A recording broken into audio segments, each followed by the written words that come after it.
जय श्री गणेश दोस्तों। हमारी आज की कहानी का नाम है टीस। कहानी अच्छी लगे तो प्लीज चैनल को सब्सक्राइब कर लीजिएगा। अब शुरू करते हैं कहानी। श्रुति, तुमने बहुत दिनों से लौकी के कोफ्ते नहीं बनाए, इस संडे बना लो। मैं लौकी घिसने में मदद कर दूंगा। श्रुति ने पति वैभव की बात का कोई जवाब नहीं दिया और वह सोने के लिए कमरे में चली गई। उसने अलमारी से कंबल निकाला। वैसे रसोई का काम करते समय वह सोच रही थी कि ऑफिस का थोड़ा काम करेगी, पर अब मन बुझ सा गया। पूरे 28 साल हो गए भाई हिरेन से बात किए। कितना शौक था भैया को मेरे हाथों से बने लौकी के कोफ्ते खाने का। अब तो मन ही नहीं करता कोफ्ते बनाने का। भैया घर में आंगन के कोने में दो चार लौकी की बेल लगाते हुए कहते थे, देख श्रुति, एक बेल तो चलेगी ही, खूब कोफ्ते खाएंगे इस बार। रोज कोफ्ते कौन खाता है भैया, बेल की क्या जरूरत है। बाजार में से नहीं आ सकती क्या लौकी। छी, मुझसे तो रोज नहीं खाए जाएंगे। तो तुम लोग अपने लिए कुछ और बनवा लेना अम्मा से। हाँ सुन, थोड़े सूखे कोफ्ते भी रख लिया कर मेरे लिए। दही में डालकर चटपटी चाट बन जाती है। पता नहीं ये लड़का किस पर गया है, बस तली भुनी चीजों में तो जान बसी है इसकी। छोटा सा तो आंगन है, उसी में बेल लगा देता है। लौकी का अकाल पड़ा है क्या बाजार में। बचपन की बातें याद आते ही श्रुति का मन भर आया। आखिर उसका क्या कसूर था। भैया ने ही तो वैभव को उसके लिए पसंद किया था। उन दिनों भैया की पोस्टिंग देहरादून में थी। एमए के फाइनल पेपर के बाद वह उनके पास गई हुई थी। एक दिन भाभी ने श्रुति से कहा, श्रुति, तुम्हारे भैया के ऑफिस में जूनियर इंजीनियर के पद पर मिस्टर तोमर हैं। उन्हीं के बेटे को हिरेन ने तुम्हारे लिए पसंद किया है। उसने रुड़की से बीई की है और पहली पोस्टिंग यहीं हुई है। आज तोमर साहब अपनी पत्नी और बेटे के साथ शाम को आएंगे। उसी दिन श्रुति और वैभव की लंबी बातचीत और चेहरे की प्रसन्नता देखकर वैभव की मम्मी ने हिरेन से पूछा था, अगर आपकी सहमति हो तो मैं शगुन करके श्रुति को अपनी बहू बना लूं क्या। इतनी जल्दी। इत्मीनान से घर जाकर वैभव जी से बात कर लीजिए। मैं भी श्रुति से बात कर लूंगा। ये औपचारिकता तो बाद में भी हो जाएंगी।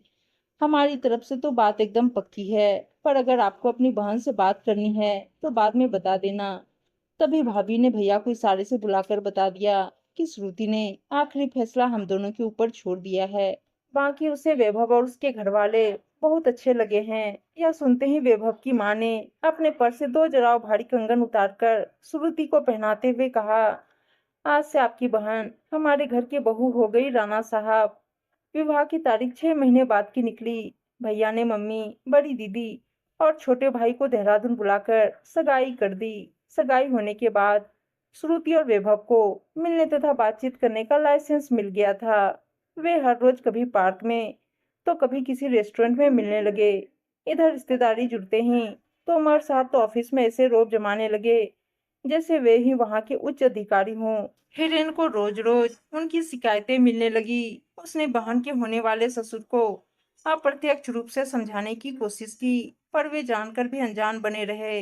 आखिर एक दिन तोमर साहब रंगे हाथों रिश्वत लेते पकड़े गए और एक बड़े घोटाले के मामले में उन्हें गिरफ्तार कर लिया गया।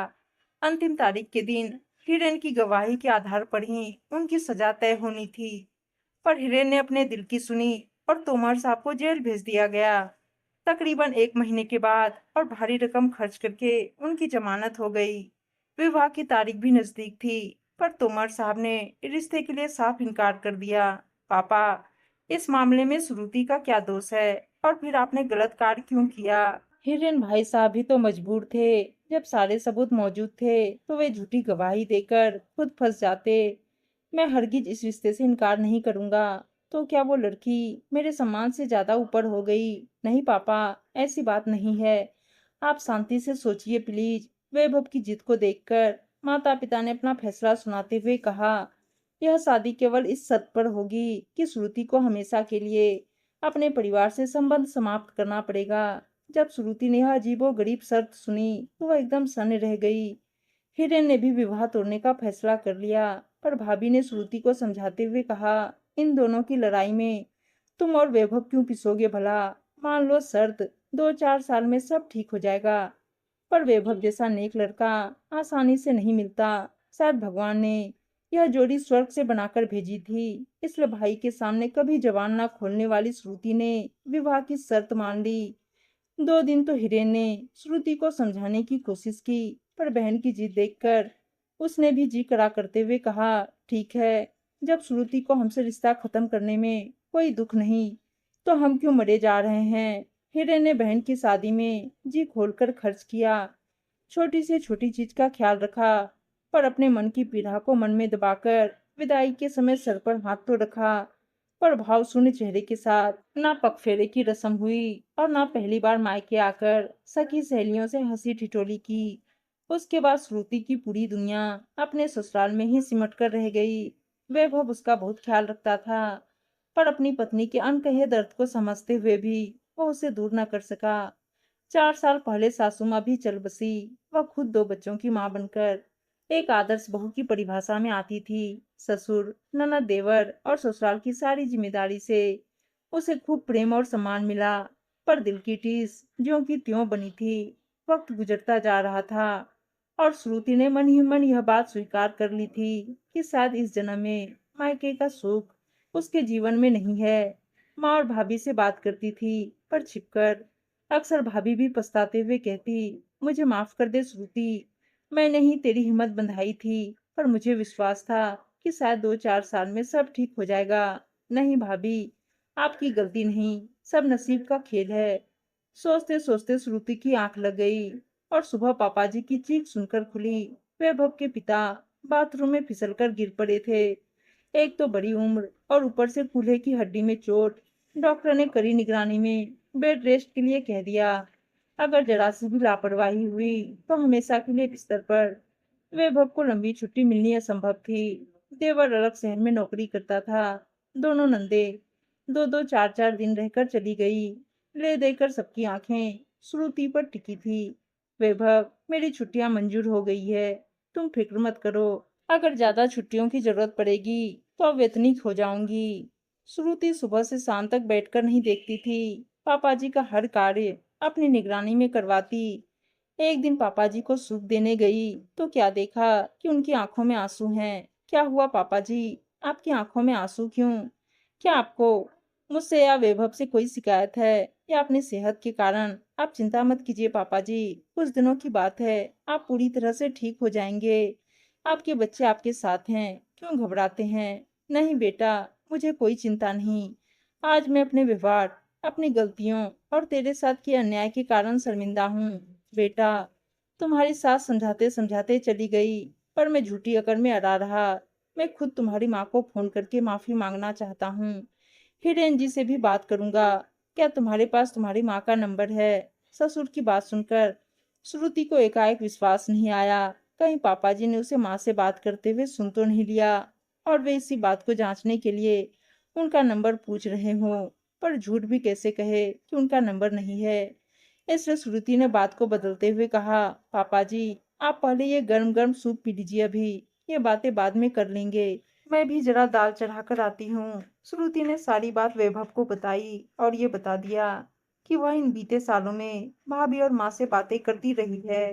कोई बात नहीं श्रुति, अगर उन्हें पता भी चल गया तो तुमने कौन सा कोई अपराध किया है? अरे इतने सालों से तुम तो बेकसूर होते हुए भी सजा काट रही हो। अगर पापाजी बात करना चाहते हैं तो माँ से बात करवा देना। 2 दिन बाद फिर से श्रुति के ससुर ने कहा, बेटा, अगर तुम्हारे पास तुम्हारी माँ का नंबर है तो फोन मिला दो, बड़ी बेचैनी रहती है बेटा। आज श्रुति ने फोन मिलाकर माँ से कहा, मम्मी, पापाजी आपसे बात करना चाहते हैं। लीजिए पापाजी, बात कीजिए। नमस्ते बहन जी। जी, मैं वैभव का पापा, बल्कि यूं कहना चाहिए कि आप सबका और विशेष रूप से श्रुति बिटिया का असली मुजरिम बोल रहा हूँ। मैं आपसे, हिरेन बेटे से और आपके पूरे परिवार से हाथ जोड़कर माफी मांगना चाहता हूँ। बहन जी, मैं तो वहां आकर माफी मांगने की हालत में नहीं हूँ। बड़ी मेहरबानी होगी अगर एक बार आप यहाँ मेरे सामने हिरेन बेटे को लेकर आ जाएं। अगर वो माफ कर देंगे तो दिल को तसल्ली मिल जाएगी। फोन रखता हूँ, बाकी बातें मिलने पर करेंगे। जी नमस्ते। परंतु अगले दिन श्रुति की माँ ने बेटी को फोन पर रोते हुए कहा, बेटा, हिरेन किसी भी तरह वहां आने को तैयार नहीं है। मैंने तो बहुत समझा लिया, पर कोई बात नहीं मम्मी, उनकी कोई गलती नहीं। अगले दिन इतवार होने के कारण श्रुति देर तक बिस्तर पर लेटी रही, क्योंकि इतवार को पापा जी के सुबह के कार्य वैभव देख लेते थे। तभी गेट की घंटी बजी। श्रुति ने घंटी की आवाज सुनी, पर सोचा कि शायद दूध वाला जल्दी आ गया होगा और वैभव देख लेंगे। करीब 10 मिनट के बाद वैभव ने कमरे में आकर कहा, श्रुति, तुमने किसी को बुलाया था क्या? मैंने नहीं तो, गेट की घंटी बजी थी। कौन है? वही जिनको तुमने बुलाया था। जाओ मिल लो, मैं चाय बनाकर लाता हूँ। इतने में श्रुति के दिल से आवाज आई, कहीं भैया तो नहीं, और वो ड्राइंग रूम की तरफ दौड़ी। बरसों बाद अपने हट्टे कट्टे जवान भाई के स्थान पर एक सफेद बालों के अधेड़ व्यक्ति को देखकर उसकी आंखों से आंसुओं की अविरल धारा बह निकली। वह भाई के गले जा लगी। दोनों भाई बहन को रोते देखकर तोमर साहब सिर झुकाए बैठे रहे, पर आंसुओं से भीगे उनके दोनों जुड़े हाथ इस बात के गवाह थे कि सालों बाद उन्हें अपनी गलती का सच्चा एहसास हो चुका है। उम्मीद है दोस्तों कहानी अच्छी लगी होगी, और अच्छी अच्छी कहानियां सुनने के लिए चैनल को सब्सक्राइब और वीडियो को लाइक से जरूर कर दीजिएगा। धन्यवाद दोस्तों।